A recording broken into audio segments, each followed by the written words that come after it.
오늘 마태복음 13장 말씀 여러분 잘 아는 겨자 12호인데 제가 이 말씀 가지고 하나님 나라의 비밀이라는 제목으로 말씀을 좀 나누겠습니다. 세례 요한이 성경에 나오는데, 세례 요한은 하나님께서 보내주신 그 메시아이신 그리스도이신 예수님을 유대 백성들에게 선포하고 그를 준비시키기 위해서 하나님께서 세례 요한을 보내셨습니다. 세례 요한이 그렇게 선포하거든요. 하나님께서 나에게 말씀하셨다. 성령이 누구 위에 임하든지 그 성령이 임하여 머무는 것을 보거든 바로 그가 성령으로 세례를 베푸는 하나님께서 보내주신 그리스도인 것을 알라. 이렇게 하나님께서 말씀해 주셨다는 거예요. 그 예수님을 봤는데 예수님에게 성령이 임재하여 있는 걸 보고 예수가 하나님의 아들이심을 증언하였다. 내가 그렇다고 그 세례 요한이 성경에 말하고 있습니다. 또 그래서 세례 요한은 예수님을 보면서 보라, 세상 죄를 지고 가는 하나님의 어린 양이다 이렇게 선언을 했습니다. 근데 그렇게 누구도 예수를 알아보지 못하던 그 때에 예수님을 알아보고 하나님 보내신 그리스도다, 하나님의 어린 양이라고 담대하게 선포하던 세례 요한이 옥에 갇혀서, 헤롯에 의해서 옥에 갇혀 있을 때 제자들을 예수께 보내서 뭐라고 질문하냐면, 정말 그이가 당신입니까? 내가 선포하고 내가 기다리던 그리스도가 당신 맞습니까? 아니면 우리가 다른 사람을 기다려야 됩니까? 라고 자기 제자를 보내서 예수님께 질문을 던집니다. 그때 예수님께서 이렇게 대답하십니다. 가서 내가 사역한 것을 그대로 가서 말해줘라. 맹인이 보며, 못 걷는 사람이 걸으며, 나병 환자가 깨끗함을 받으며, 못 듣는 자가 들으며, 죽은 자가 살아나며, 가난한 자에게 복음이 선포되었던 나의 그 행적을 가서 그대로 말해줘라. 지금 이 세례 요한과 예수님이 무슨 메시지를 주고받고 있는 겁니까? 세례 요한은 그리스도라고 선언하면서 드디어 하나님의 메시아, 하나님의 구원자, 하나님의 그리스도가 오셨다고 선언하면서 세례 요한이 기대한 게 있었습니다. 메시아가 오면 이럴 것이라고 세례 요한이 기대하고, 세례 요한만 아니라 모든 유대인들이 구약 성경 내내 하나님 보내신 구원자 그리스도가 오면 이럴 거야 라고 기대하던 게 있었던 겁니다. 그런데 성령이 머물러 계신 것을 보면서 이분이 그리스도라고 외쳤지만 막상 그리스도의 행적을 보니까 자기가 기대하던 그리스도의 모습과는 너무 다른 겁니다. 그래서 물어본 겁니다. 내가 기다리던 그가 바로 당신입니까? 아니면 다른 그리스도를 우리가 기다려야 됩니까? 예수님 뭐를 말씀하고 계신 겁니까? 하나님의 나라, 맹인이 낫고 병든 자가 일어나고 귀머거리가 눈먼 자들이 눈을 뜨고 귀가 열리고 가난한 자들에게 복된 소식이 선포되어지는 하나님의 나라가 도래했거든요. 그 예수님이 일으키신 그 표적들은 뭐냐면, 이 인간 역사, 이 세상 속에 하나님의 나라가 침투해 들어왔다는 표적들입니다. 표적들. 예수 믿으면 다 병 낫고 죽은 자가 살아나고 귀가 열리고 그걸 얘기하는 게 아니라, 마지막 주께서 다시 오실 때 이 땅에 완성될 하나님의 나라가 어떤 것인지를 예수님께서 보여주신 거거든요. 근데 중요한 것은 환상 중에 보여준 게 아닙니다.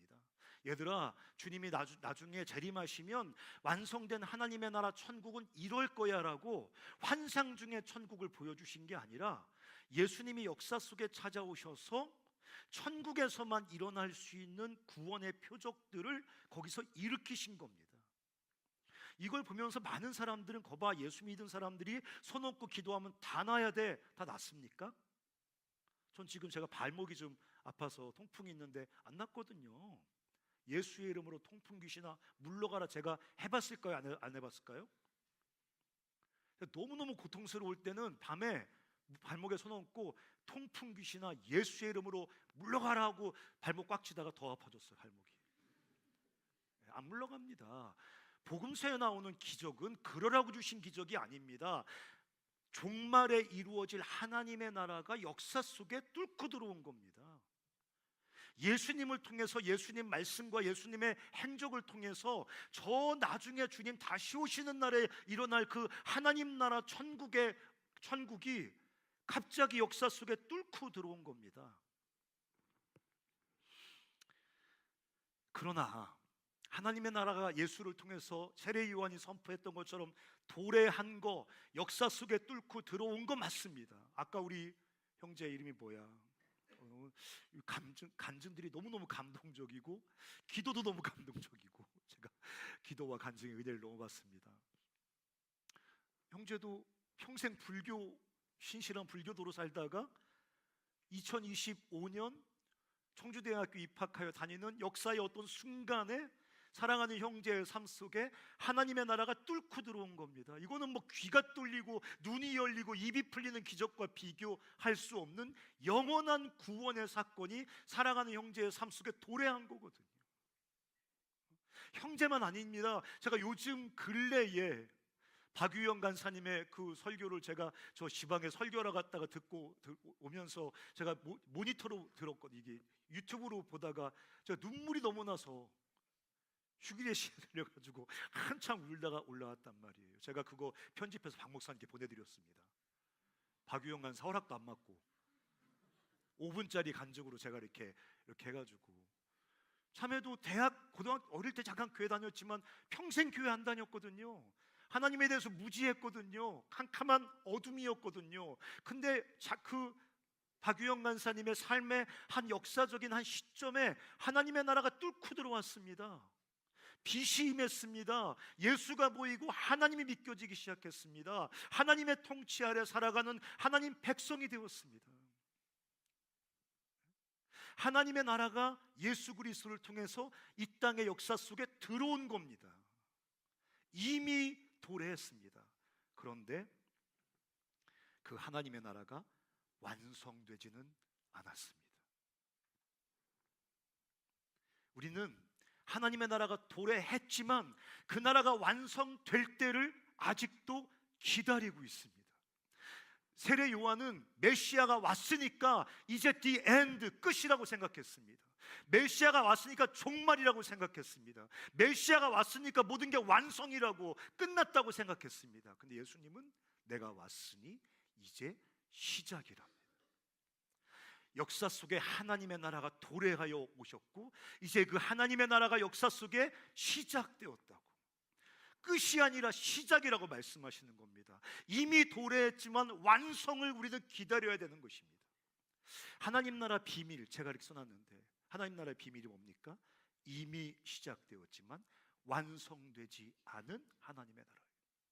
이미 시작되었지만 우리는 오늘도 이미 도래한 하나님의 나라를 경험하고 있지만 하나님의 그 나라의 완성을 기다려야 하는 그런 중간기를 살고 있다는 거, 이게 하나님 나라의 비밀입니다.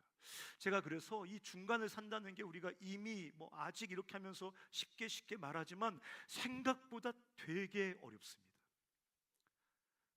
어떤 사람은 이미에 집착합니다.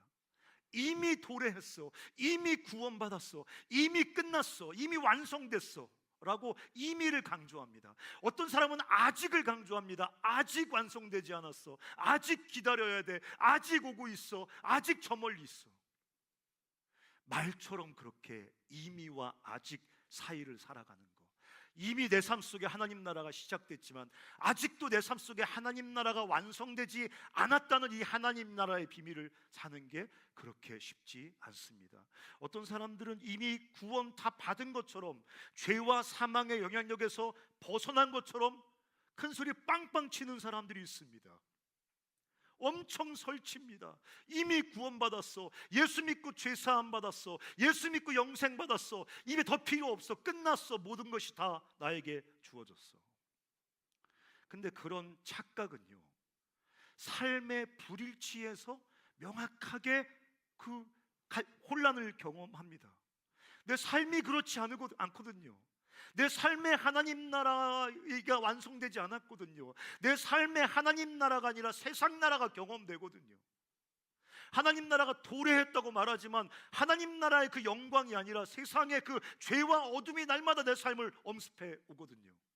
그러니까 깊은 회의와 절망에 빠지게 됩니다. 필요 없네, 의미 없네. 구원받았지만, 성령이 계시지만, 하나님의 나라가, 하나님의 통치가 내 삶 가운데 시작되었지만 뭐 아무 의미 없네, 이렇게 회의와 절망에 빠집니다.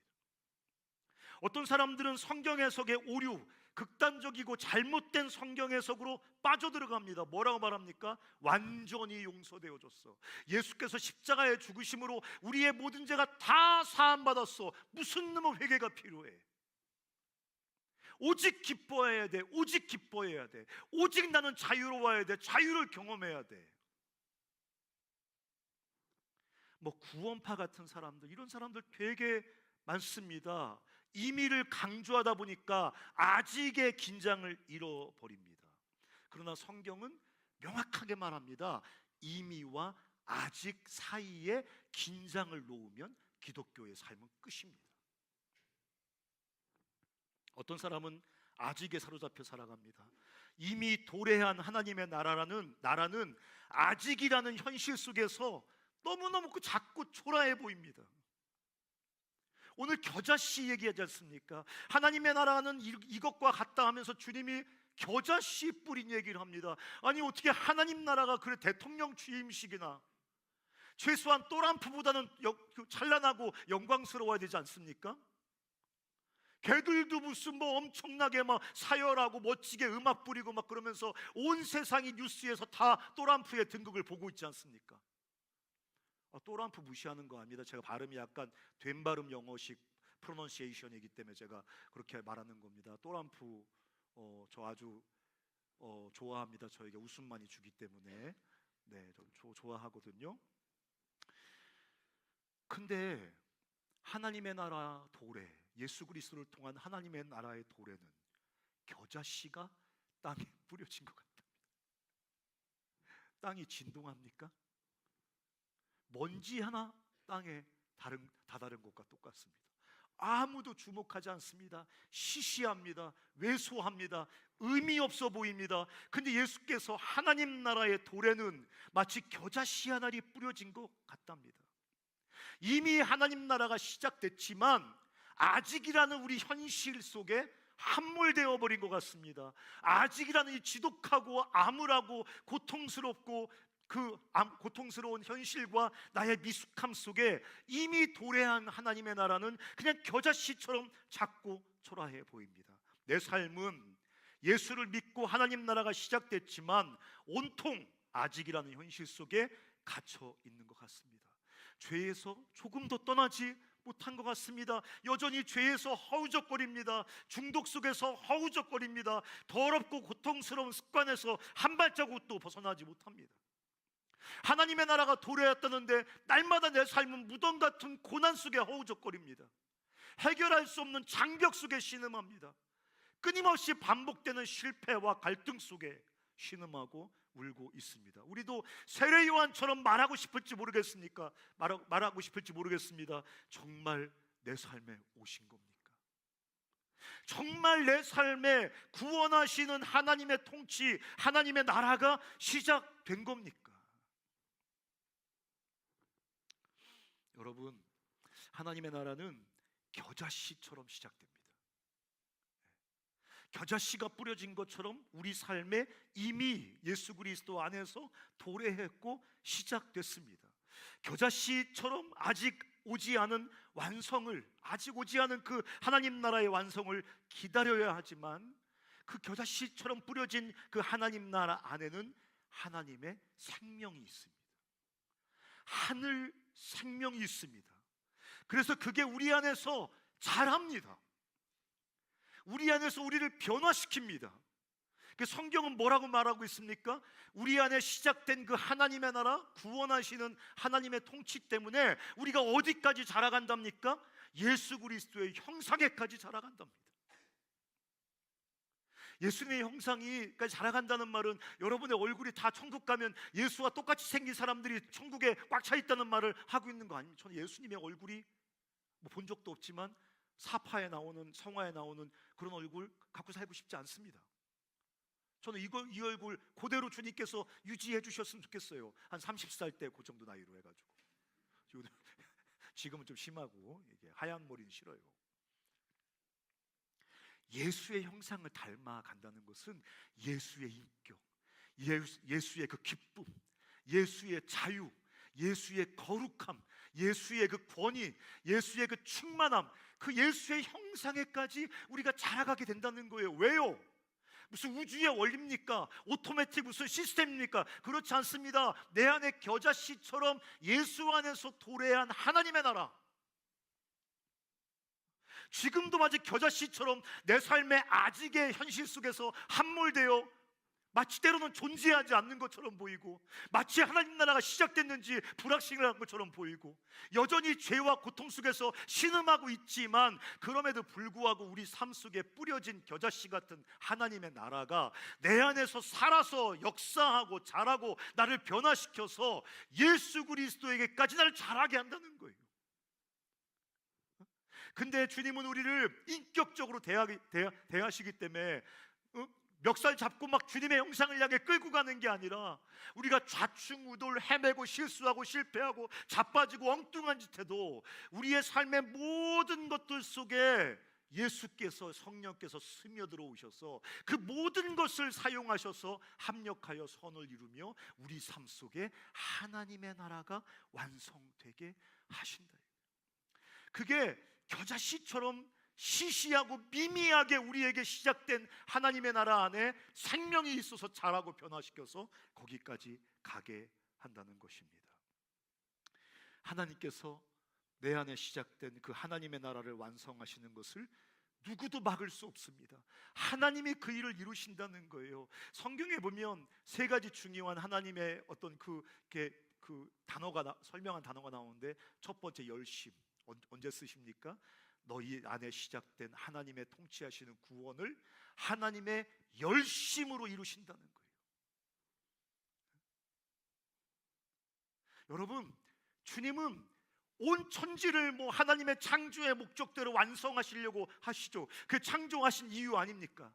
근데 주님의 그 뜨거운 열심의 가장 중요한 초점은 뭐냐면, 우리를 예수 그리스도의 형상으로 완성시켜 가시는 거거든요. 그래서 우리 삶의 역사의 한순간에 예수 안에서 하나님 나라가 우리 삶 속에 시작되게 하셨고, 지금도 주님이 끊임없이 우리 삶 속에 역사하시며 우리 삶에 주님의 형상을 완성시키기 위해서 주님의 열심으로 우리 삶 가운데 일하고 계신다는 거예요. 여기 왜 오셨습니까? 여러분, 도르셨습니까? 이 바쁜 중요한 시기에 돈 내가면서 여기 와서 3일씩 이렇게 시간을 보낸다는 거, 여러분들 같이 있으니까 안 미친 것처럼 보이지만 바깥 애들이 보면 여러분은 생또라이입니다. 정신 나간 애들인 거죠. 지금 이럴 시간이 없습니다. 가서 공부하고 전공하고 무슨 이것저것 따도 지금 경쟁에서 뒤처질 수 있는 이런 시급한 시기에 여러분 왜 왔습니까? 하나님의 여러분을 구원하시려는 열심이 여러분의 삶 가운데 겨자씨처럼 시시하게 시작되었지만, 그 하나님의 구원하시는 통치를 여러분 삶 가운데 완성시키기 위한 여호와의 열심이 여러분을 여기까지 몰아오신 거거든요. 뒤에 보면 하나님께서 권능으로 역사하신다고 합니다. 여러분, 권능은요, 주님께서 무슨 빠샤빠샤 장풍 쏘고 무슨 기적 일으키고 이런 건 우리가 좋아할지 모르겠지만 그건 하나님의 관심사가 아닙니다. 하나님께서 당신의 전능하심을 사용해서 우리 삶 가운데 일으키기 원하는 기적은 뭐냐면, 지구 거꾸로 돌고 그런 게 아니라 여러분 삶을 예수의 형상으로 끊임없이 변화시켜 가는 겁니다. 우리가 얼마나 완악합니까? 얼마나 굽어졌습니까? 얼마나 삐뚤어졌습니까? 얼마나 깨지고 훼손됐습니까? 그런데도 불구하고 여호와의 전능하심이, 여호와의 열심을 타고 우리 삶 가운데 끊임없이 역사해서 우리 삶이 조금씩 기적처럼 예수 그리스도의 형상을 닮아가는 하나님의 나라가 완성되고 있다는 것입니다. 하나님은 정말 무지막지합니다. 예수 그리스도를 십자가에 죽이셔서 우리를 묶고 있는 그 죄와 사망의 끈을 끊어버리시고, 그게 끊어져야 예수의 형상을 향해 날아오를 수 있으니까 그걸 끊어버리실 뿐만 아니라 당신과 영원히 함께 계시던 그 성령, 당신의 영, 당신의 호흡, 당신의 그 사랑의 생기를 자기 삶에서 이렇게 불어 보내셔서 우리 안에 내주하게 해주셨어요. 여러분 보세요. 예수님은 하나밖에 없는 자기 아들을 십자가에 버리면서 죽이시면서 우리 삶을 묶고 있는 죄와 사망의 법을 끊어내셨습니다. 이제 성령을 우리 안에 선물로 내주하게 해주셔서 그 성령이 하나님의 열심과 권능을 끊임없이 우리 삶 속에 불어넣어서 우리 안에 겨자씨처럼 시작된 하나님의 나라가 우리 삶 가운데 완성되게 하신다는 것입니다. 하나님이 그 일을 이루시는 거예요. 하나님은 막을 수 없습니다. 그러므로 우리는 이미와 아직의 긴장 속에 잘 살아야 됩니다. 그래서 여러분, 이미에 사로잡혀도 안 되고요, 아직에 사로잡혀도 안 됩니다. 제가 세 가지 실천적인 권면을 제안해 드리겠습니다. 첫 번째, 하나님께서 예배하도록 부르실 때 그 예배를 통해서 내 삶 가운데 시작된 하나님의 나라를 경축하십시오. 경축. 예배가 뭡니까? 아까 우리가 뭐 열심히 불렀습니까? 맞습니다. 주님, 하나님의 나라가 내 삶 속에 시작됐습니다. 구원하시는 주님의 통치가 내 삶 속에 시작됐습니다. 이거 우리가 아까 노래 불렀지 않습니까? 경축하는 거예요. 축하하는 거예요. 기뻐하는 거예요. 고백하는 거예요. 세상에 나가면 아직이거든요. 아직으로 꽉 차 있거든요. 내 삶을 들여다보면 아직으로 꽉 차 있거든요. 아직도 죄와 그 죽음의 그림자들, 고통스러운 죽음의 부스러기들이 내 삶 속에 가득하거든요. 감당할 수 없어 보이는 그 무덤 같은 삶의 장벽들과 고통스러운 상처와 갈등, 그 아직의 요소들이 내 삶 가운데 가득하거든요. 우리가 뭐 해야 돼요? 예배 때마다 모여서 이미 시작된 하나님의 나라, 결국 영광스럽게 우리 삶에 완성될 그 하나님의 나라를 경축하고 기뻐하고 고백하고 선언하고 예배입니다. 그래서 예배가 중요한 거예요. 간사님, 전 다 알아요. 이미와 아직 옛날에 교회에서 세미나로 다 들었어요. 기독교 세계관에서 배웠어요. 아는 것 같고 안 됩니다. 머릿속으로 이미 아직을 외운다고 되는 게 아닙니다. 예배의 자리에 나와서 이미 도래한 하나님의 나라를 온몸으로 경험해야 됩니다. 이렇게 이미 도래한 하나님의 나라의 백성들이 함께 모여서 예배할 때 거기 성령께서 강력하게 역사하셔서 우리 안에 시작된 하나님의 나라를 다시 경험하고 확인하고 확신하게 되거든요. 경축해야 됩니다. 두 번째, 견뎌야 됩니다. 여전히 작동하는 죄와 죽음의 그림자들을 견디셔야 됩니다. 주님의 나라가 완성될 때까지, 주님이 다시 오셔서 그 나라 완성될 때 요한계시록에 보면 다시 눈물이 없고 고통이 없고 사망이 없고 질병이 없고, 그때까지 주님이 우리 삶을 완전히 완성하시는 주의 나라의 완성 때까지 우리는 견뎌야 됩니다. 그런데 소망 중에 견뎌야 됩니다. 그냥 참는 게 아닙니다. 소망 중에 하나님의 나라의 완성이 오고 있다는 그 소망을 붙들고 견뎌야 됩니다. 이거를 성경에서 어떻게 재밌게 표현했냐면 wait eagerly라고 표현했습니다. 직역하면 열정적으로 기다리는 겁니다. 열정적으로. 여러분, wait, 기다린다는 말은 소극적인 말입니다. 열정적이란 말은 적극적인 말 아닙니까? 어떻게 하라는 겁니까? 날마다 고통을 견디는데 어떻게 견디느냐? 오셔서 나를 이 모든 그 아직의 요소에서 완전히 구원하실 그분을 열렬히 열정적으로 기다리라는 거예요. 고통스러우면 고통스러울수록 더 간절히, 실패하고 깨어지면 깨어질수록 더 열렬히, 마치 요 앞에 와 있는 것처럼, 마치 손만 뻗으면 잡을 수 있는 것처럼, 내일이면 하나님 나라의 완성 속에 들어갈 수 있는 것처럼 고통스러울수록, 아직의 요소 앞에서 아프고 힘겹고 눈물이 흐르면 흐를수록 더 열렬히 그분의 그 내 삶 속에 이루실 그 하나님 나라의 완성을 열렬히 기다리라는 것입니다. 바울은요, 다른 거 다 제껴놓고라도 육신에 가시가 있었잖아요. 여러분, 주위에 아픈 분들 계시죠? 여러분, 열심히 사랑해 주시기 바랍니다. 뭐 몸의 아픈 게 중요해? 영혼의 아픔이 중요하지? 헛소리 하지 말고 몸이 아픈 게 중요합니다. 주님은 몸이 아픈 사람들을 긍휼히 여기십니다. 주님은 우리가 몸 아픈 사람들에게 대시는 주님의 손길이 되기를 원하십니다. 몸이 아픈 건요, 아직의 가장 중요한 요소 중에 하나입니다. 몸이 아픈 사람들이야말로 지금 아직을 아주 절절히 경험하고 있는 것입니다. 근데요, 바울은 얼마나 고통스러운 육신의 질병이 있었는지 견딜 수가 없는 거예요. 근데 바울이 그걸 어떻게 합니까?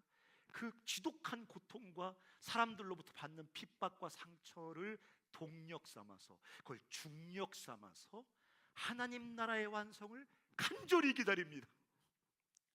고통스러울수록 더 하나님 나라를 향해서 헉헉거립니다.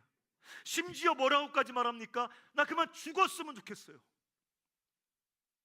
나 그냥 이 땅의 삶을 끝내고 주와 함께 있는 게 좋아요. 나 이렇게 너무 고통스럽고 너무 힘들고 너무 아픈데 나 그만 여기서 삶을 끝내고 주 품에 안겨서 주와 함께 있고 싶어요. 그러나 주께서 맡겨주신 사역 때문에 지금은 너희들 교회를 섬기는 게 내가 필요한 줄 아노니, 이렇게 말하잖아요. 뭐예요? 우리 삶의 아직의 요소를 동력 삼아서 하나님을 향해 헐떡거리는 거예요. 여러분, 신앙은 뭐예요? 염려하지 않는 거예요? 신앙은 샬롬, 절대 샬롬을 유지하는, 절대 샬롬은 부처님이 잘 가르쳐 주십니다.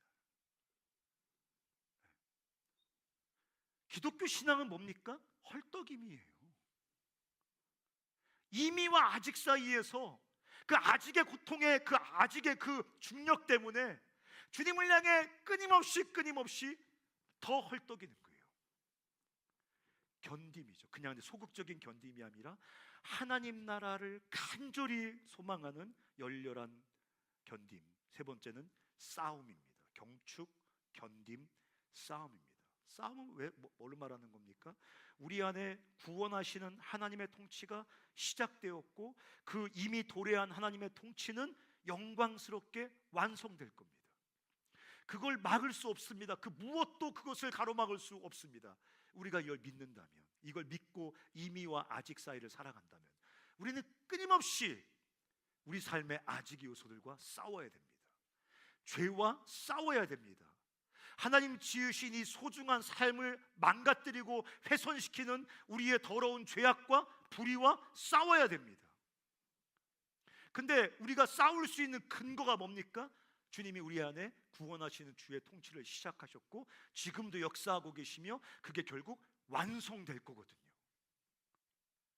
우리가 넘어지고 또 넘어지고 실수하고 또 실수하고 이젠 다시 일어나서 무슨 싸우겠다, 결심한다, 결단한다, 똑바로 살아보겠다, 경건하게 살아보겠다고 말하는 자체가 너무너무 스스로 부끄럽고 고통스럽기까지 하더라도 우리 안에 시작하신 하나님의 구원의 통치는 절대 중단되지 않고 결국 영광스럽게 완성되기 위해서 주님도 포기하지 않고 내 안에서 끊임없이 역사하시기 때문에, 그러므로 낙심하고 절망하지 말고 손을 늘어뜨리고 포기하지 말고 일어나서 끊임없이 싸우는 거죠. 넘어져도 일어나서 끊임없이 싸우는 겁니다. 왜? 내 안에 역사하시는 하나님의 나라죠.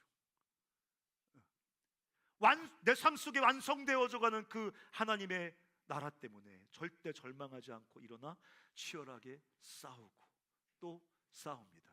바울은요, 이신칭의가 바울에서 나온 거 아닙니까? 믿으면 다 구원받아. 이거 바울이 어쨌든 정리한 거 아닙니까? 그렇게 믿음으로만 구원받는다고 철저히 믿었던 바울도 뭐라고 말하냐면 내가 두렵고 떨림으로 나의 구원을 이룬다. 여러분 다 구원받았습니까? 맞죠? 그렇지만 구원받아야 됩니다. 그 바울 선생님이 한 얘기입니다. 두렵고 떨림으로 나의 구원을 이루겠다 이거예요. 두려워하면서 한 얘기 아닙니다. 구원의 확실성 때문에 바울은 일어나서 날마다 내 삶 가운데 그 구원을 덧입는, 내 인격과 내 삶 속에서 그 구원을 실제로 경험하고 적용하는 그 싸움을 멈추지 않겠다는 겁니다. 저도 중독이 있습니다. 말하기 레드윙 말고 레드윙 중독은 그냥 먹으면 돼. 그냥 먹고 위장약 먹으면 돼. 그 중독같이 생각하지도 않아. 그거 말고 저에게도 중독이 있습니다. 고통스러운 더러운 습관이 있습니다.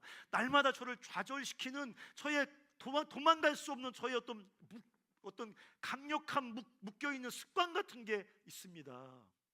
저는 아내와의 관계도 아내가 예수님 수준의 인격적 성숙자이기 때문에 잘 지내는 거지, 저는 아내한테 못되게 합니다. 제가 말했잖아요. 아내와 이렇게 길을 걸어가다 우리 집사람의 소원은 남편과 팔짱 끼고 걸어가는 게 집사람의 기도 제목이에요. 어떻게 내가 그렇다고 어떻게 돼요? 그런데 이제 어느 날 이렇게 집사람이 기도하다 보면 용기가 생기잖아요. 그러니까 제가 걸어가는데 살짝 이제 용기가 생기니까 믿음으로 기도했으니까 주께서 응답하실지 몰라 하고 손을 쓱 집어넣습니다. 그럼 제가 이제 이렇게 하고 손을 잡으려고 하면 니들도 그런 놈 만난다. 그런 놈 만나. 그러니까 CCC에서 만나야 돼. 그런 사람 안 만나려면. 제가 농담으로 얘기하지만 제가 아내한테 그러고 이제 집에 가면 제가 너무너무 마음이 아파요. 아니 30년을 같이 살아간 자매에게 무슨 팔짱 끼는 게 무슨 어렵습니까? 손 잡는 게 무슨 그게 무슨 2천만 원씩 들어갑니까? 아니 잡아주면 되죠. 잡기 싫어도 주님을 섬기는 마음으로 잡아주면 되죠. 껴주면 되죠. 말을 곱게 하면 되죠. 사랑한다고 말해줘. 그게 안 되는 사람이 있는 거예요. 전 그 뒤늦게 예수 믿어서 그런, 제가 우스갯소리 얘기하지만 그런 약점이 제 안에 매니 카인즈 오브가 있습니다. 그리고 예수 믿으니까 이 양심이 민감해지니까 그게 너무 고통스럽습니다. 포기하고 싶어요. 그냥 그런 나는 어쩔 수 없나 봐. 그렇게 살다 죽어야지 천국 가니까 이렇게 그냥 이상한 기독교를 믿고 싶습니다. 근데 바울은 절대 포기하지 않았어요. 날마다 자기 몸을 쳐서 복종시킨다 그랬습니다. 그 친다는 게 로마 사람들이 그 죄인들을 때릴 때 거의 반 죽게 때릴 때 그때 쓰는 말이란 말이에요. 무슨 근질르는 거 약간 후회하고 그런 게 아니라 정말 자기를 쳐서 복종시키는 구원을 이루기 위한 싸움을 했는데 왜? 용기가 있어요. 내 안에 시작된 하나님 나라의 구원의 통치가 완성될 거고 주님께서 그 일을 이루시기 위해 실패하지 않고 열심과 능력으로 역사한다는 걸 바울이 알고 있기 때문에, 이미와 아직의 긴장 속에 살고 있는 사람이기 때문에 날마다 일어나서 또 싸우는 거예요. 오직에 넘어져도 또 일어나는 거예요. 부끄러울 정도로 처참하게 무너졌어도 일어나 또 걸어가는 거예요. 1차 전도여행 끝나고 바나바랑 대판 싸워서 팀이 깨졌습니다. 저 같으면 6개월 집거에서 고민했을 거예요. 죄책감 때문에. 근데 그런 고통스러운 실패와 사건이 일어난 이후에 즉시 일어나서 2차 전도여행 갑니다. 경축하고 견디고 싸우십시오. 목요 채플 나오시면 딴 거 생각하지 말고 경축하십시오. 기뻐하십시오. 주의 나라가 내 삶 가운데 도래했다고 선언하십시오. 노래하십시오. 그리고 이 아직의 현실을 살아가면서 고통스럽고 아프고 너무너무 탄식이 나오고 슬프면 그걸 동력 삼아서 하나님의 나라를 더 간절히 열망하십시오. 간절히 소망하십시오. 그리고 매일매일 우리 안에 실패하지 않고 승리하시는 그 하나님과 함께 날마다 일어나 싸우십시오. 멋지게 안 싸우셔도 됩니다. 월화수목금토, 제가 옛날에 월화수목금토 레드윙 먹을 때 제가 첫 번째 결심했던 건 뭐냐면 목요 채플 끝나고 먹지 말자. 일주일에 한 번만 먹지 말자. 그 다음에는 이제 주일날 먹지마자 거룩한 주일이니까 제발 좀 그냥 자빠 자자. 그렇게 하루하루 그렇게 싸우는 겁니다. 입만 벌리면 개새끼 막 욕하는 사람은 일주일에 하루만 욕하지 말자 좀. 그렇게 하나씩 내 안에 그렇다고 내 노력이 영광스러운 구원을 완성하는 거 아니지만 주의 그 역사하심에 우리가 함께 손잡고 그 싸움을 멈추지 않고 달려나가야 됩니다. 이게 이미와 아직 그 긴장 속에서 삶을 살아가는 방식입니다. 제가 하나만 더 이야기하려고 합니다. 이미와 아직 그 긴장 속에서 코저널스로 복음을 전하는 코저널스로 살아가는 것도 우리가 알아야 될 하나님 나라의 비밀이 있는 것입니다. 아까도 말씀드렸지만 세례 요한은 다니엘서 2장에 그 그 황제가 바벨론의 황제가 꿨던 그 꿈을 다니엘이 해석해 주는데 그 예언을 이 세례 요한은 알고 있었습니다. 유대인들이 다 알고 있었습니다. 그 예언 환상이 뭡니까? 금으로 된 머리, 은으로 된 가슴과 팔, 무슨 뭐 노수로 된 뭐 다리와 넓적 머리, 뭐 허벅다리, 그리고 뭐 동으로 되고 그다음에 진흙으로 된 이런 환상, 엄청나게 큰 환상이 나오지 않습니까? 그게 뭡니까? 바벨론, 페르시아, 그리스, 로마 이런 역사를 막 쥐락펴락하던 세계의 제국들을 말하는 거거든요. 그 찬란하고 위험 있는 그 제국들, 그 거대한 신상에 갑자기 뜨인 돌, 사람이 만들지 않은 하늘로부터 던져진 돌이 와서 그 모든 불의한 제국들을 심판하고 영원한 나라를 세우는 환상이 거기서 나오거든요. 그게 유대인들이 메시아 그리스도가 오시면 일어날 일이라고 생각했습니다. 예수님 당시에 세례 요한이 그 메시지를 선포할 때 세례 요한이 뭐를 상상했겠습니까? 그리스도가 오셨다. 이 불의한 제국 로마는 멸망하고 이 이스라엘을 통해서 하나님 이 땅에 하나님의 나라, 그 공의와 정의의 나라를 세우시겠구나 하고 생각하고 있었는데, 그걸 기대하고 있었는데, 그러나 하나님의 나라는 세례 요한의 생각과 너무 다르게 겨자씨처럼 은밀하게 시시하게 도래합니다. 성경은 심지어 하나님의 나라는 숨겨진 채로 도래한다고까지 써놓습니다.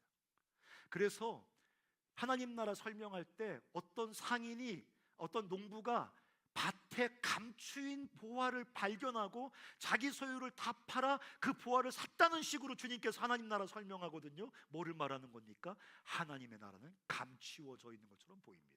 숨겨져 있는 것처럼 보입니다. 왜 그렇게 보일까요? 하나님의 나라는요, 그렇게 겨자씨처럼 오기 때문에요, 예수를 믿고 하나님 나라와 통치를 환영하고 받아들이는 사람들에게만 경험되고 체험됩니다. 예수님을 믿고 하나님의 나라를 어린아이처럼 환영하고 주님의 통치를 기뻐하면서 받아들이는 사람들에게만 하나님 나라가 실제로 도래하고 하나님 나라가 경험되어진다는 것입니다. 그러나 하나님의 통치를 거부하는 사람들, 예수를 거부하는 사람들에게 이미 도래한 하나님의 나라는 철저히 비밀입니다. 철저히 숨겨져 있습니다.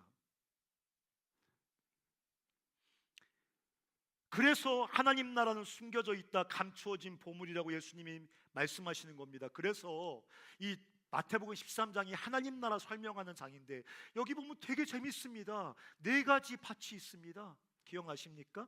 길가밭, 돌짝밭, 가시나무밭, 좋은 밭이 있죠. 하나님 나라가 임했는데, 하나님 나라가 겨자씨처럼 이미 도래했는데, 사람들의 반응에 따라서 그 중에 한 종류의 사람만 하나님 나라의 열매를 경험합니다. 나머지 3종류의 사람은 하나님 나라가 이미 도래했음에도 불구하고 하나님 나라를 전혀 경험하지 못합니다. 마태복음 13장에 보면 알곡과 가라지가 나옵니다. 하나님이 씨를 뿌렸는데, 하나님 나라가 도래했는데 알곡처럼 주의 나라 경험하는 사람들이 있고, 가라지처럼 하나님 나라 경험하지 못하는 사람들이 같이 공존합니다.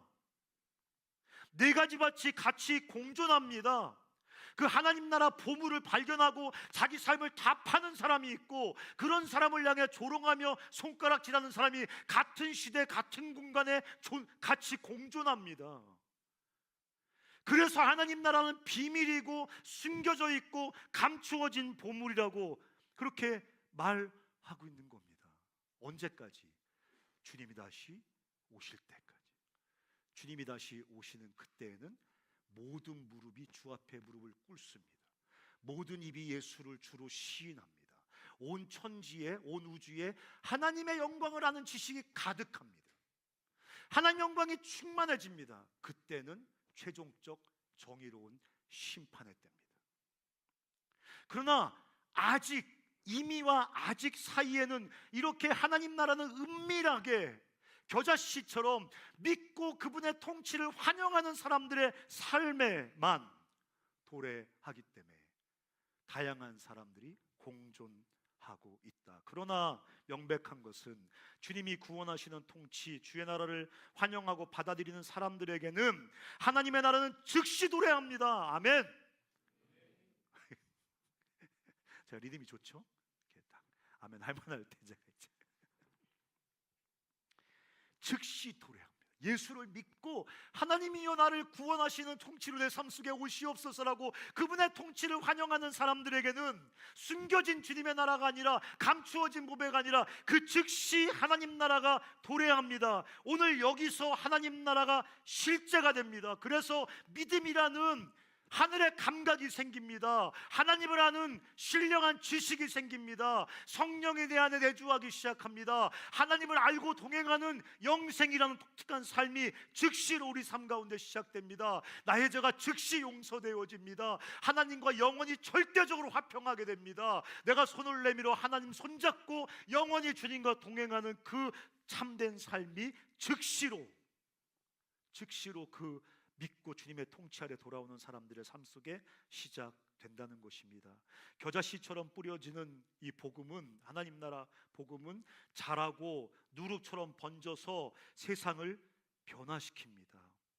다니엘이 본 신상처럼 거대하고 화려하지만 세상은 하늘에서 굴러온 돌 앞에 무력하지 않습니까? 세상이 여러분 얼마나 강력해 보입니까? 하지만 하늘에서 굴러들어온 하나님 나라의 돌 앞에서 얼마나 무력하게 무너집니까? 도래하는 하나님의 나라를 막을 수 없는 겁니다. 여러분 제가 이름을 썼어요. 강지은 일어나.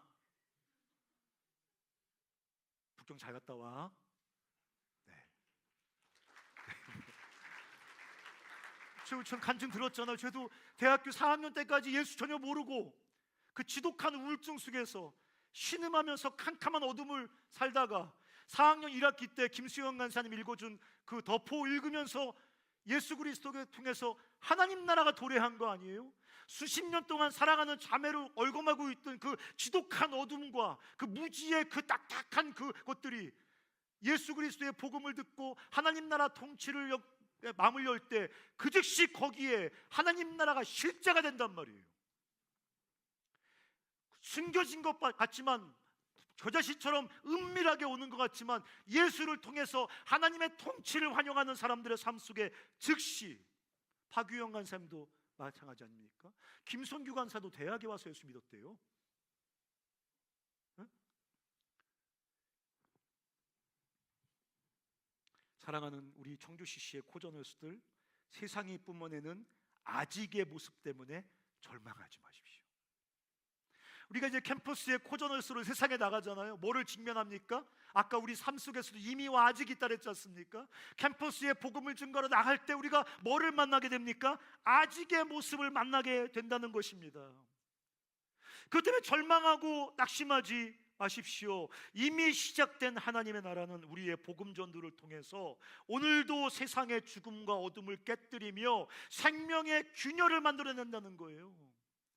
세상은 죄와 무지와 불신으로 꽉 차 있는 것 같습니다. 쳐다보면 그 느부갓네살 왕의 금신상처럼 우리는 겨자씨처럼 초라하고 세상은 번쩍번쩍 빛나는 화려하고 견고하고 영원한 시스템처럼 보입니다.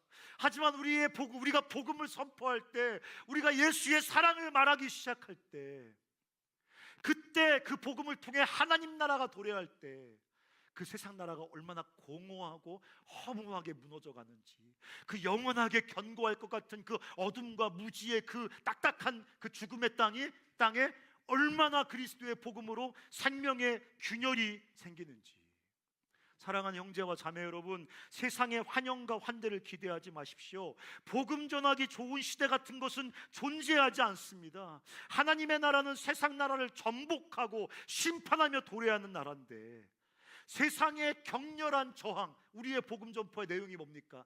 하나님의 통치가 시작됐습니다. 회개하고 주께로 돌아오십시오. 이거 아닙니까? 헤롯이 어떻게 했습니까? 유대의 왕이 오셨다 하니까 어떻게 됐습니까? 2살 아래로 다 죽여버립니다. 세상은 똑같습니다. 헤롯은 세상을 상징하는 겁니다. 새로운 통치자, 새로운 왕, 구원하시는 하나님의 통치가 시작됐다. 이건 세상을 견디지 못하게 만드는, 소식이거든요. 그래서 세상은 우리의 복음 전도에 대해서 격렬하게 저항합니다. 그렇지만 우리가 복음을 전하고 그 복음을 듣고 영접하는 사람들의 삶에 하나님의 나라가 도래하고 그것을 통해서 이 땅에 하나님 나라가 도래하는 것을 절대 막을 수 없습니다. 다 끝났습니다. 여러분, 죄수 바울 생각해 보시고 마무리했으면 좋겠습니다. 바울이 로마에 갑니다. 또람프처럼 대통령으로 취임해서 간 거 아닙니다. 유대를 정복하고 유대를 갖다 바치기 위해서 개선 장군처럼 들어간 게 아닙니다. 죄수로 죽을 고비 여러 번 넘겨서 겨우 끌려서 로마의 가장 남쪽의 한 작은 도시에 죄수로 끌려 로마에 들어갑니다. 근데 얼마나 하찮은 죄수냐면 종교범이니까 그냥 감옥에 가둘 데가 없으니까 죄수가 돈 내고 자취방을 얻어서 거기 새 방에 자기 스스로 거기 그냥 군사가 지키고 자기가 얻은 방에서 그냥 감옥살이를 하는 겁니다. 겨자씨가 로마에 뿌려졌습니다. 아무도 주목하지 않았습니다. 아무도 바울의 로마의 상륙이 로마를 바꿀 거라고 생각하지 않았습니다. 그 겨자씨처럼 로마의 구석에 이렇게 쓱 넣어진 누룩처럼 넣어진 바울이 그 거대한 제국 로마를 무너뜨릴 거라고 누구도 상상하지 않았습니다. 그렇지만 거기 사도행전 28장에 보면 바울이 담대하고 거침없이, 사도행전 28장에 나옵니다. 담대하고 거침없이 복음을 전합니다. 로마는 조롱하는데 바울은 담대합니다. 로마는 비웃는데 바울은 거침없습니다. 왜 그렇습니까? 바울은 알고 있거든요. 세상의 그 화려함은 허세입니다. 세상의 견고함은 바울이 선포하는 하나님의 복음 앞에서 생명의 균열이 날 수밖에 없다는 것을 바울이 알고 있었기 때문에 아무리 핍박하고 조롱해도 바울이 일어나서 담대하고 거침없이 하나님의 나라를 가르쳤더라. 이렇게 사도행전이 끝나고 400년이 지났을 때 로마는 전 세계에 복음을 전하는 하나님 나라의 전초 기지가 됩니다. 여러분, 한 사람 한 사람은 하나님께서 캠퍼스와 우리 시대에 뿌리신 겨자씨입니다. 여러분, 한 사람 한 사람은 하나님께서 이 서말이다 되는 이 세상을 변화시키기 위해 넣으신 누룩입니다. 여러분, 가루 서말 속에 누룩을 넣었다, 이 비유 기억나시죠? 서말이 얼마나 큰 건지 아십니까? 서말은 밀가루 15kg입니다. 40명이 먹을 수 있는 빵의 양입니다. 물론 이제 여기 많이 처먹는 애들은 2명이 먹을 수도 있겠죠. 뒤지고 싶다고 먹으면 어떻게 당합니까? 15kg면 40명이 먹을 수 있는 엄청난 양인데 거기 누룩을 얼마큼 넣는지 아십니까? 손톱만큼 넣습니다. 묻혀서 넣는데요. 제가 그 재미나이에 물어봤습니다. 얼마큼 넣는 거야? 이렇게 했더니 손톱 이렇게 묻혀 둔다는 거예요. 요만큼 넣었는데 세말 그 15kg 누룩을 변화시킵니다. 우리는 누룩이에요. 우리는 겨자씨예요. 여러분, 너무 겨자씨 이 아이덴티티 벗어나려고 너무 이렇게 애쓰지 마세요. 어디 좋은 데 취직해서 연봉 좀 많이 받아서 좋은 차 타고 다니면서 나 겨자씨 아님, 나 누룩 아님, 그게 인생의 목표가 되면 비천해지는 겁니다. 우린 겨자씨요. 우린 누룩입니다. 왜소해도 괜찮습니다. 좀 초라해도 괜찮습니다. 우리 안에 하나님 나라가 도래했거든요. 우리가 하나님 나라 복음을 가지고 있거든요. 그래서 하나님은 겨자씨 같은 여러분을 통해서 캠퍼스 변화시키고 싶은 거예요. 다른 계획 없습니다. 다른 도구 없습니다. 하나님이 세상에 뿌리신 하나님의 겨자씨, 하나님의 누룩을 통해서 하나님이 캠퍼스, 여러분이 졸업하고 나갈 의료, 교육, 문화, 사회, 정치, 경제 모든 분야에 여러분 같은 겨자씨와 누룩을 통해서 하나님 나라 도래할 것입니다. 그런데 바보 같고 등신 같은 애들이 자기를 통해 도래한 주님의 나라를 섬기려고 안 하고 겨자씨에서 벗어나는 것이 인생의 목표가 돼서, 나 하나님의 누룩 안 해, 이게 인생의 목표가 돼서 평생을 낭비하는 사람들이 있습니다. 그러지 말고 새 학기에 우리도 이미와 아직 사이를 사는 제가 3가지 실천 잘 하시고, 또 우리가 캠퍼스에 뿌려진 하나님 나라 겨자씨로서 바울처럼 담대하고 거침없이 하나님의 통치가 시작됐습니다. 아픈 애들한테 가서 특히 아까 병 안 났는데매요. 날지 안 날지 몰라. 그러니까 아픈 애들한테 가서, 마음 아픈 애들한테 가서, 맨날 죽으려고 하는 애들 앞에 가서, 삶의 소망을 잃고 술만 처먹는 애들 그래 가가지고 구원하시는 주의 통치가 시작됐어. 하나님 나라가 도래했어. 회개하고 나와 함께 예수 믿자라고 담대하게 선언해서 우리 캠퍼스 영적 운동 일으킨 여러분 되시기를 주의 이름으로 축원합니다.